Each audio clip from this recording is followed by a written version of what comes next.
Ang nagrereklamo yung China. Sir President. Sir Wala President. reklamo ang Office of the President o ang Coast Guard, Mr. President. Ang China ang nagrereklamo. Sir President, may I respond? Good. Yeah. Mr. President, the Filipino people ayaw ng bastos. Mr. President, if I Mr. may- President, may I finish? Allow the gentleman to Kasi finish. sasagutin ko na yung point niya. You can answer after me. That is the decorum here. Do you want to see a meme?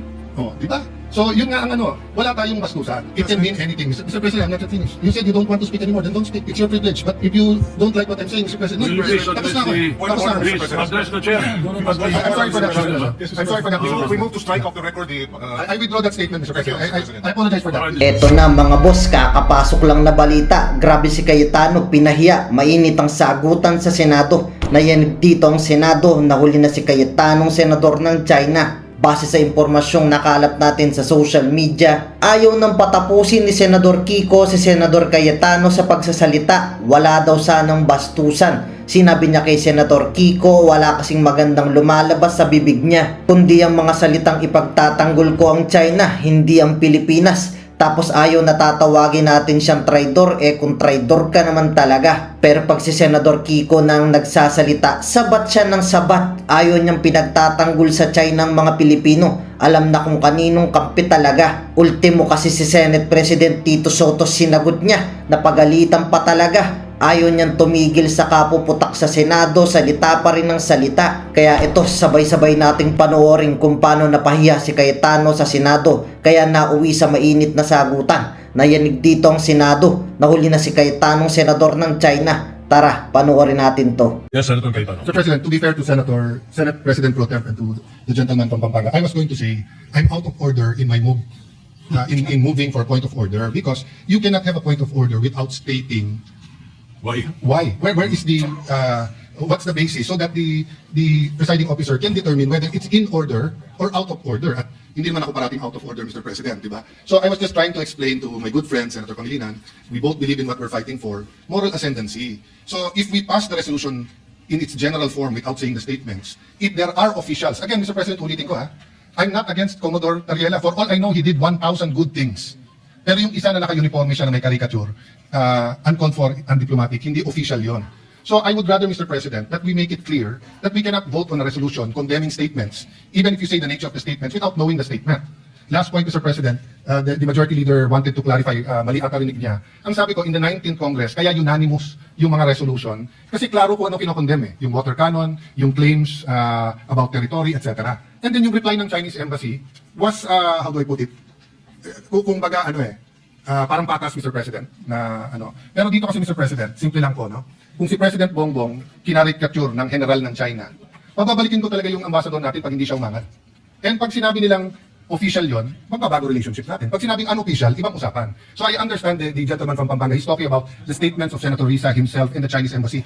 Mr. President, we're preparing for LEDAP tomorrow. We're preparing for the Blue Ribbon Report. I will support Senator Pangilinan's agricultural, EDCOM style of agriculture. So we cannot take judicial notice, Mr. President, even in the court. The gentleman from Pampanga said take judicial notice.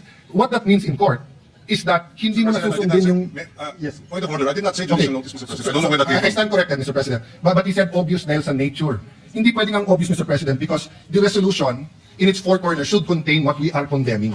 No? If it's not there, it will be a bad precedent. So may I appeal to the gentleman from Pampanga. Sa lagyan natin nung kung ano yung statements. You don't have to put all. We will accede, Mr. President. I will now read a number of statements from the official website and the account of the Chinese Embassy. Wait, hold on, Your Honors. If you will be reading it into the records, are you going to put it as an amendment? No, If Mr. you are, President, just for the information of the because instead of attaching it, Mr. President, we will just place it on record so that that will suffice in terms of being able to for provide reference. All right, reference, Mr. all right, President. let's do it as Mr. a President, just for comfortability, I'd rather it be an annex or an amendment. Kasi pag binasa lang dito, Mr. President, mahirap Kailangan pagka binunot natin sa bill, Mr. President, it's an appeal. I'm not saying I'm totally correct, but if you look at future resolutions, we want to be able to get the resolution and be able to judge it in its four corners. Hindi yung bubuksan mo pa yung record. So if we're condemning something, so for example, Mr. President, babalik rin ko I'm congratulating the Chinese ambassador. Bakit may congratulate ko siya na something na laban? Kahit ilagay ko doon, for his magnanimity. There are different interpretations of magnanimity, Mr. President. So I can shorten my interpolation so we can go to the amendments. But Yes, I was thinking of that. Why don't we terminate the period of interpellation and go into the period of amendments, and therefore place that on record, or an annex or something to that effect? Subject to style, Mr. President, if the good gentleman from Taguig and Pateros will be willing to adopt this subject to style after we manifest what will be included in the agenda, the addendum, Mr. President. Mr. President, I Because don't... my concern, Mr. President, is the good gentleman, of course, that this is prerogative. If he wishes to request it, that a clean copy be produced, and therefore they can go through it, etc., then we will not be able to adopt it today, Mr. President. Maybe not even tomorrow, I don't know, because there might be another reason for us not to President. adopt it, Mr. President. Right. Mr. President, this is not a bill, it's a resolution. So, the clean copy, we've done it before on the screen. Yeah, we can do Wala that. naman second, third reading, Mr. Sure. President. In fact, I'm offering to shorten my interpolation. Interpolation. I just have one or two questions about the whereas clause and the resolution clause, Mr. President. Then, but Mr. President, you know, it's not personal and it's not about this topic. It's really about proper order in the resolution. Mas maganda isang bunutan ng resolution. We know what we're condemning.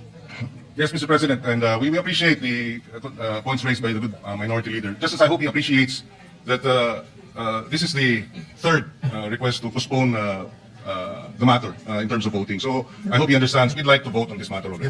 Mr. President, not to prolong, but why is there a request to postpone? Because we requested a hearing. And it's very interesting, Mr. President. Ang tinatch pa lang natin, Commodore Tariela, ang tinatch pa lang natin is kung may latches or tinatch pa lang natin certain things, Mr. President. Wala pa nga tayo dun sa territory at saka sovereign rights eh. Di ba? So in the view of the minority, we're not actually delaying, it's speeding it up by discussing it here. Because if you ask me, I'd rather we have a hearing on it. And again, to put it on the record, Mr. President, magkakampi tayo pagdating po sa West Philippine Sea, South China Sea, Mr. President. The chairman of the Committee on Foreign Affairs, the Honorable Tulfo, asked for a ceasefire. And I can see his two hats. As a senator, gusto niyang sagutin in the strongest manner the Chinese ambassador and embassy. But as the chairman of the Committee on Foreign Affairs, he has to have another hat, which is to look at the economic, the cultural, the tourism, and other things, Mr. President. So, hindi to pabilisan na mapasa ngayon because rest back nga ito ng Senado eh. So, if it was an argument between Senator Risa, Senator Kiko, and the Chinese embassy, but if it's an argument between the Senate and the Chinese embassy, this escalates it, Mr. President. That's why I'm a little bit cautious on that. So if I have an argument, let's say, with the Embassy of Israel or with Iran, same example, puno ng mangga, nag-aaway kami ni Senator Majority Leader, no? And kampi siya sa kanya yung isang gobyerno at nag-aaway kami. Once I file the resolution, Mr. President, mabigat kahit na ito'y tinatawag lang na sense of the Senate. It's the Senate as an institution eh. So now the Chinese embassy has to deal with that all the way up their chain to the foreign minister, to the member of Politburo in charge of foreign affairs, to the president. So if the Chinese government does the same, it doesn't end to our ambassador. It goes to our foreign secretary. It goes to President Bongbong. So that's the reality there, Mr. President. But I don't intend to delay this I intend to exhaust the discussion, Mr. President. Yes, Mr. President, we understand the point raised by the good minority leader, except that, like I said, this has been postponed upon the request of this good senator 3 times already. So that's why I hope he understands when I'm appealing to him that hindi natin minamadali ito. Kung minadali natin ito, dapat hindi 3 postponement na pumayag tayo. In good faith, Mr. President. Mr. President, iba lang definition namin na madali kasi kung may hearing to, mas tatagal pero malalim ang discussion natin. Having said that, I understand where the senator is coming from dahil siya po ang may kasagutan. No? Thank you, Mr. Can I go to the point of the whereas clause that talks about the official duties and functions, no? So is it the official duty of Commodore Tariela to come out with a caricature against the Chinese president? Mr. President, Maybe know what whereas clause you're pertaining to, what number in the first page? The second one, Mr. President, the Philippine officials, including members, Senate, House, and other government, made pronouncements on matters affecting national security, maritime interest in the lawful performance of their official duties and functions. So, Mr. President, I've monitored yung kay SND, sa DND, I agree with some iba may question, kulang ko sa info. So, hindi ko na tinanong yun. And when SND speaks, he's the alter ego of the President. But when Commodore Tariela speaks, I want to know, is that for the task force? Is that for DFA? Is that for the Office of the President? Or is that for the Coast Guard? Because, Mr. President, official duties and functions, yun precisely ang tanong parate sa Department of Ministries of Foreign Affairs, kung official o hindi. And usually we answer. So ito bang mga caricatures na to ay kay Commodore Tariela lang? Or ito ba yung official policy natin? yes, Mr. President, my understanding is the statement issued and the caricature that was presented was undertaken during a Track 2 event in St. Benilde. Track 2 would be a informal academic discussion, Mr. President. So, in that sense, Mr. President, we see no reason why that should have been avoided, Mr. President. It's an informal academic discussion, Mr. President. Sir President, when you're a general, Commodore, wearing your uniform, hindi po Track 2 or 1.5 yun. Tatanungin ka talaga ng embassy. So kung meron general sa China na pumunta sa Harvard University or sa University of Tokyo or kahit anong university sa China at may caricature ni President Bongbong, hindi pwedeng ang sagot Track 2 yun. Ang tanong, was that official or not? Di ba? So sumagot na si Commodore Taliala, I will follow the President. The President has exercised patience and decorum despite standing up for the territory of our country. It's very important that we make it clear here. So if my staff, who is a member of the Senate, goes to a track 2, tapos may caricature siya ng kahit sino sa mga senador dito, papagalitan ko siya at sasabihin ko, subject ka ng ethics committee. Lalo kung naka-uniform siya at nakalagay Senate of the Philippines or Office of Senator Alan. I cannot answer you na this is democracy, Mr. President. Kasi may rules tayo eh. And they're representing the Senate. Now, if on their off time, they attend the rally for pro or anti-divorce, for example, no? Siguro pwede nating sabihin yan ay hindi official ng Senate, pwede. Pero pag nagsalita siya sa stand, tapos meron siyang caricature ng lahat ng senador na anti-divorce, tapos naka-office of Alan Peter Cayetano, subject siya sa ethics committee natin, Mr. President. Hindi mo pwedeng sabihin track 2 yun, no? So, we Well, apart from that, Mr. President, if I may add, after that statement was released, Malacanang issued a statement. And Malacanang did not reject, did not castigate, did not rebuke Commodore Tariela. So I will take it as that, Mr. President. Nagsalita ng Malacanang about the issue, and there was no condemnation or rebuke by Malacanang of the statement of Commodore Tariela. So I will take it as that, Mr. President. It is not, it is official, and Malacanang tacitly, impliedly, did not reject it, Mr. President. So we take it as official. Sir President, And if the good senator disagrees with it, as China disagrees with it, then that's he's free to do so, Mr. President. But Malacanang has spoken, and the Commodore Tariela, Malacanang has the President has supervision and control over members of the Coast Guard, including Commodore Tariela. If he found it objectionable, then maybe the course of action is for Malacanang, the Office of the President, to file the necessary administrative cases. Wala naman eh. Ang nagrereklamo yung China. Sir President, Wala reklamo ang Office of the President o ang Coast Guard, Mr. President. Ang China ang nagrereklamo.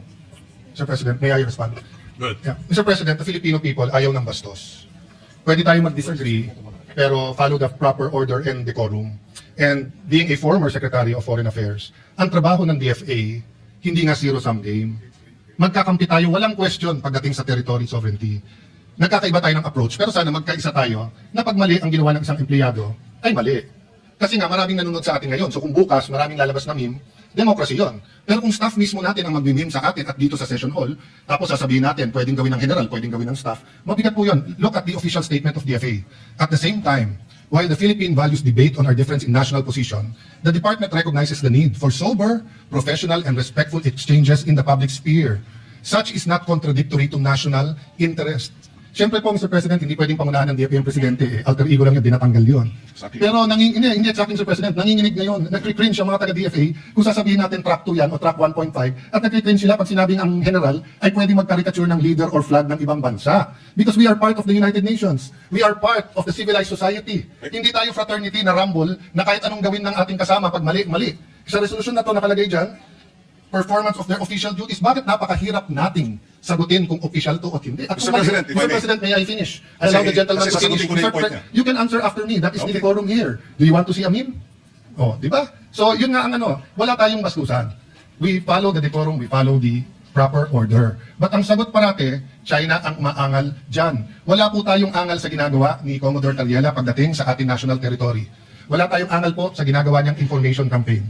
Wala po tayong angal sa pag-build ng Coast Guard, sa pag-aangal sa mga nangyayari tungkol sa skirmishes with the Chinese Coast Guard, no?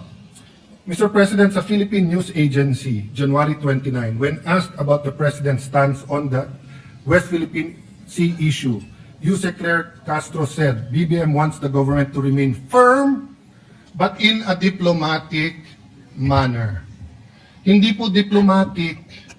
Mr. President, Senator Soto knows this. I've been at his side many, many times, but I've been in his face on the opposite side. When I was minority leader, siya majority leader. This is the first time I had the pleasure na siya ang Senate President ko because I was not in the Senate noon. But never ako binastos ng staff niyo, Senator. Even dito sa mga rumors, etc., pag lumapit ako sa opisina niyo, very diplomatic ang inyong opisina. And I hope my staff din. Sinabi ko rin sa staff ko yun, kahit anong away namin ng mga senador, hindi kayo pwedeng makialam. Nung nagsuguran kami ni Majority Leader, Sergeant at Arms at kapwa senador lang dito, walang sumugod na staff ni Senator Mix, walang sumugod na staff ko. Because may tamang order, Mr. President. So ang problema, maraming nanonood sa atin, hindi natin, bakit ba napakahirap sabihin na Commodore Tariela, 99.9% ng ginagawa mo, tama. Pero medyo sumobre. Medyo naging over-eager ka. Eh, hindi lang si President Xi yun simbolo ng China yun. Di ba? So yes, we're mad about their propaganda, we're mad about their threats, we're mad about what's happening, etc. But you don't want it to be an all-out debate about everything under the sun. You want talks on tourism. You want talks on OFWs. There's also hundreds of thousands of Filipinos in Hong Kong, in Macau, and kahit undocumented, marami din sa Shanghai, meron din sa Beijing. Di ba? So, we want that level of civility. Yun lang naman ang tinatanong. Can the Senate not condemn those who are to be condemned because mali kung paano kausapin, ituring, ipaglaban ang stand sa mga senador natin? Pero yung isa nating empleyado o kapwa-empleyado na Commodore sa Coast Guard, hindi ba natin pwedeng sabihin, Sir, we respect you, pero huwag kang pupunta sa university na ka-uniforme, tapos ganyan ang presentation mo. Un-Pilipino yun, medyo masama ang dating. Mr. Yun President, lang naman issue doon, yes, Mr. President. Just to place it on record, para klaro din sa mga nakikinig, walang banggit ni Commodore Tariela sa resolution. Wala. So, hindi ito tungkol kay Tariela. Kasi kung kay Tariela lang po tayo, medyo nalilihis dun sa mas malawig na usapin ng resolusyon. So walang pangalan ni Tariela, Commodore Tariela rito. Number one. Having said that, tinanong ang Malacanang at tungkol nga sa mga bitiw na salita ng mga opisyal. And I quote, when pressed whether the President stands by the statement of Philippine officials on the West Philippine issue, Castro said yes. So whatever our agencies are doing to fight for the interests of our country, that's what the President wants. And that's also what he has ordered. So if the President found Ms. Commodore Tariela's statement as unpalatable or unacceptable, then he should have said so. He did not. So having said that, again, I will reiterate, if he was wrong, then Malacanang should have castigated him and reprimanded him. Malacanang, in fact, supported the statements of the official statements. So I think we should support Malacanang's position, and we should support this resolution, Mr. President. Sir President, to reply to that, number one, Malacanang said na yung statements at stand ng bawat opisyal, lahat tayong question doon. Nagkakaisa tayo lahat. Lahat tayo nagsasabing atin to. Whether we mean atin to in terms of territory or whether we mean sovereign rights. Kung ang sinasabi ng gentleman from Pampanga, wala ang pangalan ni Commodore Tariela dito, so wag natin pag-usapan. Ang problema po, mali ang argument niya kasi walang pangalan ni isa dito sa resolution na to. Di wala tayong pinag-uusapan kahit anong opisyal ng Pilipinas dito. You know, sabi niya, Members of the House, Mr. President, members I'm of not the yet Senate, finished, please don't interrupt. Konting decorum lang tayo po. Di ba? Kasi maraming gagaya sa atin po dito. Ang nakalagay po dito, members of the Senate and the House and other government officials. Wala pong pangalan ang senador, wala pong pangalan ang congressman, pero meron other government officials. Hindi ba ho other si Commodore Tariela? That's why I was asking, when we talk about official duties and functions, linawin natin. So kung attending forums is part of his duty, I will support that. Wait lang mga boss, kung nakaabot na kayo sa part ng video na to, baka gusto nyo munang mag-subscribe sa bago nating YouTube channel. Doon na kasi tayo mag-upload ng mga reaction videos. Nakapin sa comment section ang link. I-click nyo lang para makapag-subscribe. Pag nakapag-subscribe na kayo, i-comment nyo lang ang location nyo para ma-shoutout ko kayo pag nag-upload na tayo doon ng video. Tara, tuloy na natin to. If his presentation is the treaty of Paris, the amendments with the United States, the UNCLOS 1, 2, and 3, kung papakita niya yung arbitral award, kung papakita niya kung paano kinakawawa ang ating mga Coast Guard, then let's do it. If we have to inform our people more and be on TV programs, etc. Ang question, a picture paints 1,000 words. So, parang mong sinabing, wala ka namang tinawag na magnanakaw. Pero yung caricature mo, nagnanakaw siya. Sinabi mo, wala kang tinawag na corrupt. Pero yung picture na nilagay mo doon, corrupt. So, reciprocity is basic sa DFA, sa Ministry of Foreign Affairs. Whatever we say here, the United States is watching, France is watching, Israel is watching, Palestine is watching. So I don't want these countries to do a caricature of President BBM and then sabihin nila, sabi naman nyo sa Senado, okay to eh. Di ba? That's why I'm clarifying. Official ba to? Hindi ba napakahirap sabihin ng hindi official yan? Kasi ang kasunod lang simple nun, huwag siya mag-uniforme at huwag siyang magpapakilala during that event na spokesman siya. Di ba? Ngayon, Mr. President, will his presentation be diluted in any manner if he didn't show that caricature? Hindi naman eh. Hindi naman. So, the gentleman keeps asking me about the other members of the House and Senate. Kung wala akong nakikita problema doon or hindi ko pa napag-aaralan yun, that's beside the point.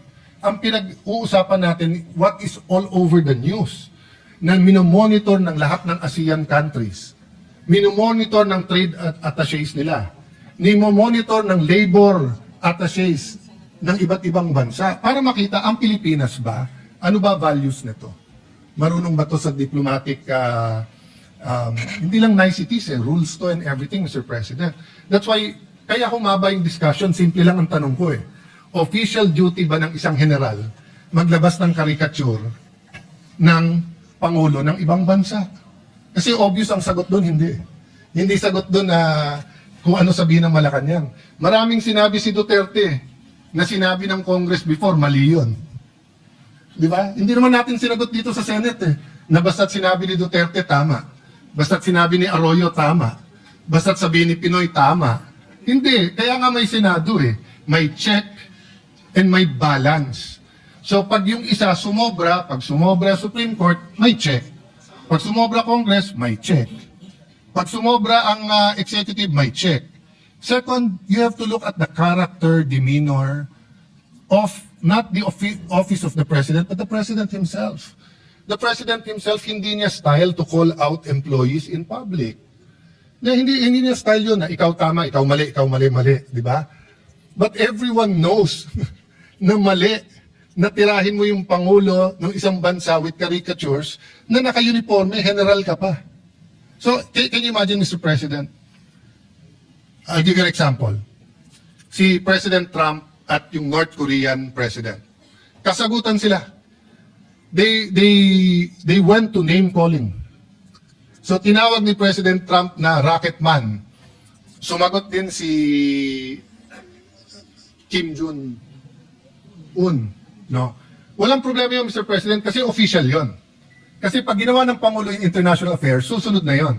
So kung may mga opisyal ng gobyerno sinunod si Trump at tinawag siyang rocket man, which I think the White House spokesperson, I'm not sure the Secretary of State if they followed, but then nung nagkaroon ng meeting sa Singapore at nagkamayan sila at umibay yung asta ni President Trump, he was still firm, he still drew the red line, but hindi na niya ina-Alaska ang Pangulo ng North Korea.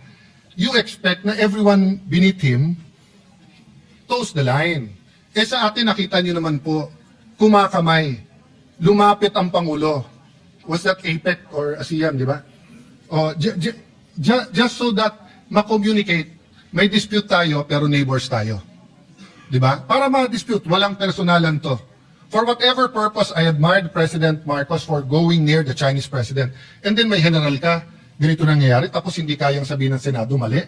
So the gentleman from Pampanga expects the Senate to say na mali ang Chinese ambassador sa pakikisagutan kay Senator Risa sa kanya, pero wala tayong wherewithal, wala tayong pakialam, sabihin sa isang general, boss, mali ka naman kasi.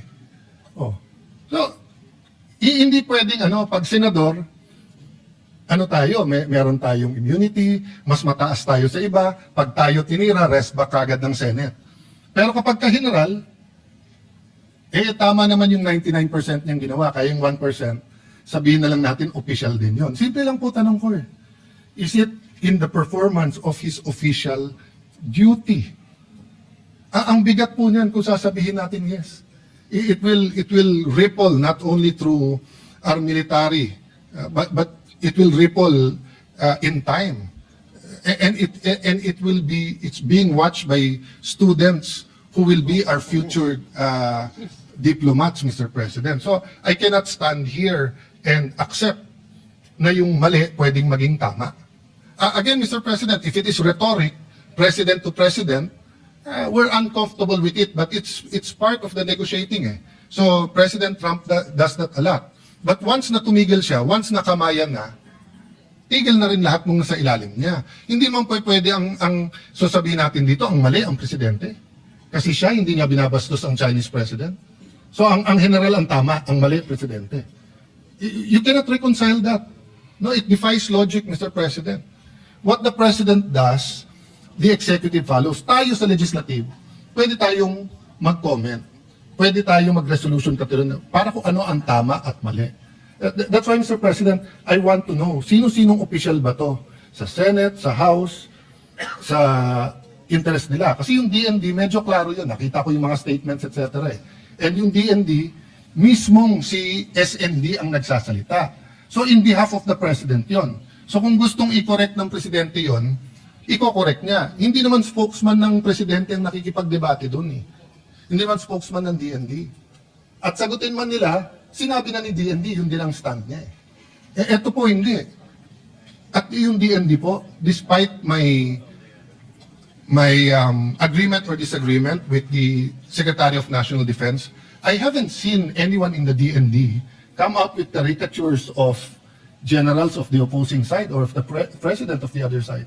Our generals are officers and gentlemen. Is it too much to ask that yung pagiging officer and gentleman sa AFP, PNP, BJMP ay ganun din sa Coast Guard natin? Is it too much to ask a gentleman from Pampanga? Masyado bang malaking ask yun na, boss, paglaban mo Pilipinas pero wag tayong bastusan? Well, because the gentleman from Taguig finds it unacceptable, Mr. President, and therefore that is his position. We do not find that unacceptable, Mr. President, under the circumstances, particularly because China, for the longest time, has been aggressively, illegally encroaching on what is ours. So if these statements are taken in isolation, perhaps I might be able to understand where the good gentleman is coming from, but it's not taken in isolation. It's not just Commodore Tariela's statement. It is, and the remarks of the Chinese embassy towards and reaction to his statement. It's also what the Chinese embassy has attacked the senators, congressmen, Mr. President. And if I may add again, this is not just an issue of Commodore Tariela. Let's not minimize the issue.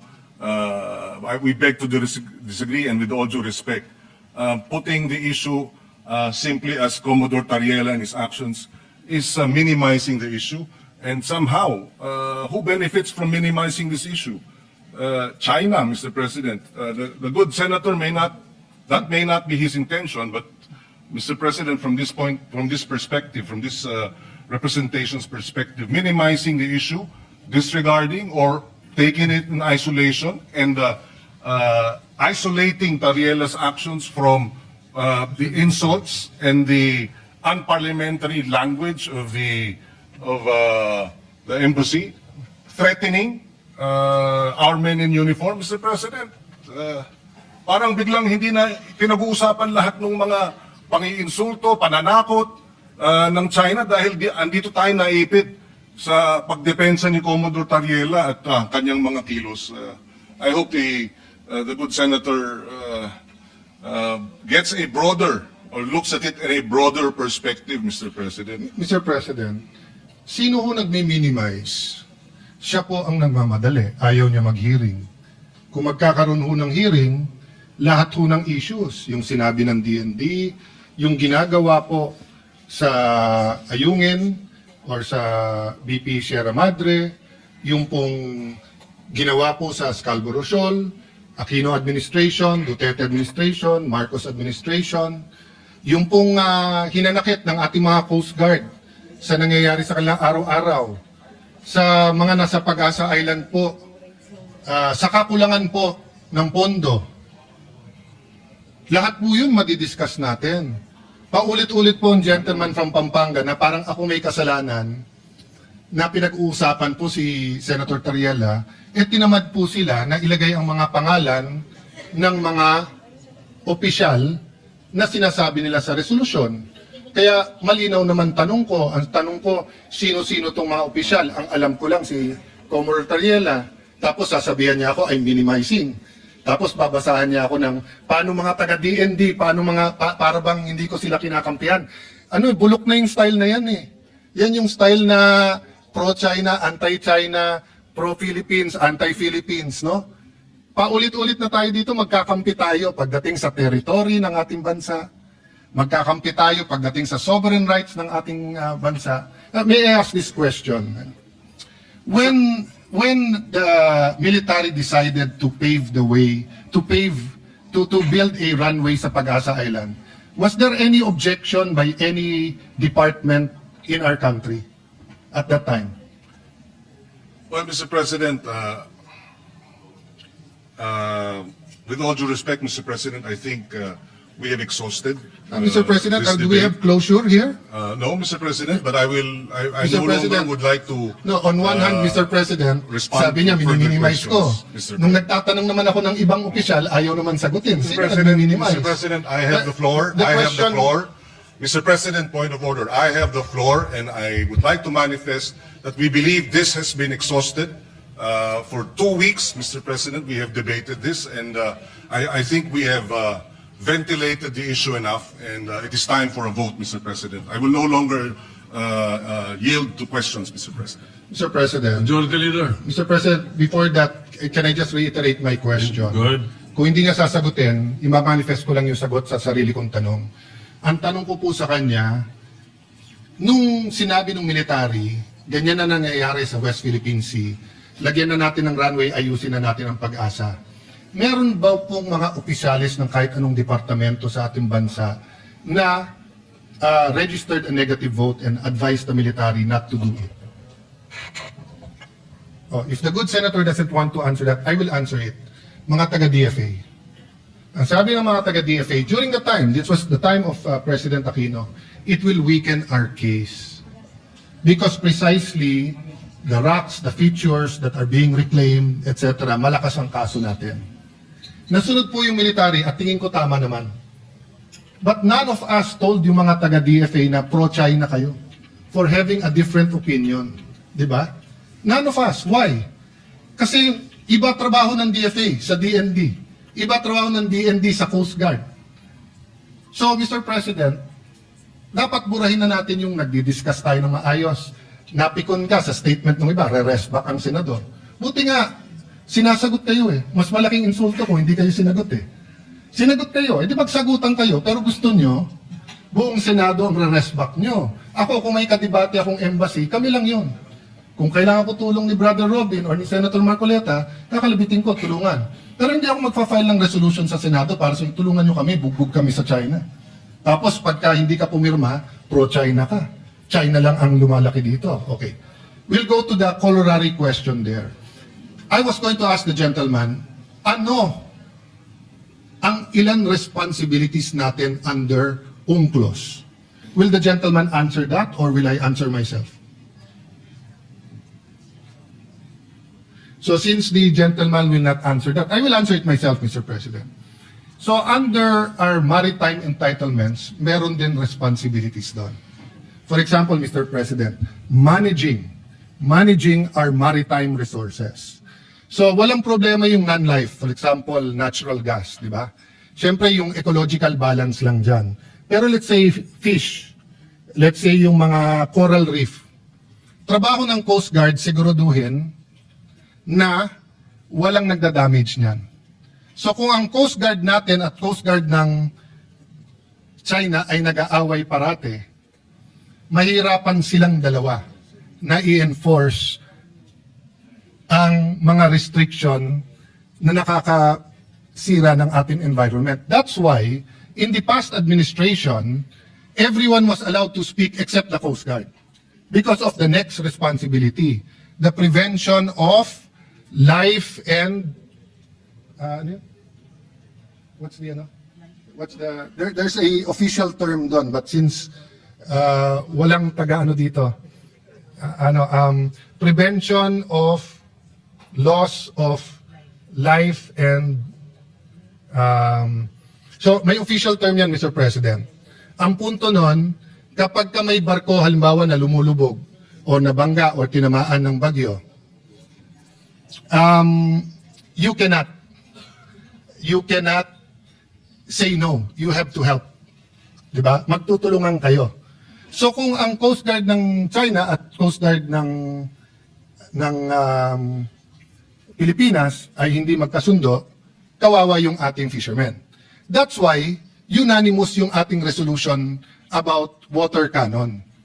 Our diplomats have been telling China the same thing. Mag-away yung iba pero wag yung Coast Guard natin.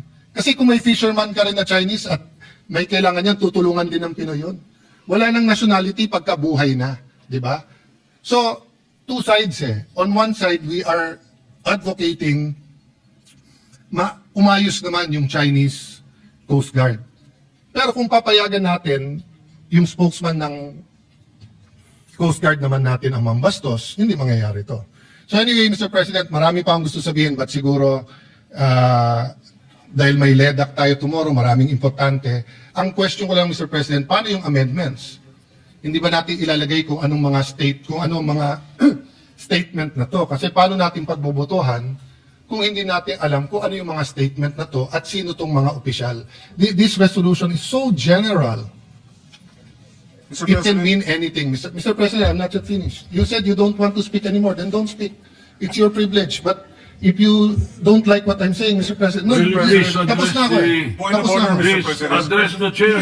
Do not address I'm sorry for that, Mr. President. Yes, Mr. I'm sorry for that, Mr. We President. move to strike off the record the I withdraw that statement, Mr. Thank you, President. Mr. President. I apologize for All that. right, the statement is Yes. withdrawn. Perhaps what we can do is that let us then terminate the period of interpellation and open the period of amendment so that we can incorporate the amendments proposed if the sponsor will accept or not. I agree with you, Mr. President. No objection.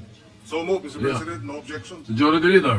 Ngayon, ikaw bilang Pilipino, ano ang masasabi mo at reaksyon sa balitang ito? Mag-iwan ka ng komento mo sa ibaba at atin pong babasahin isa-isa.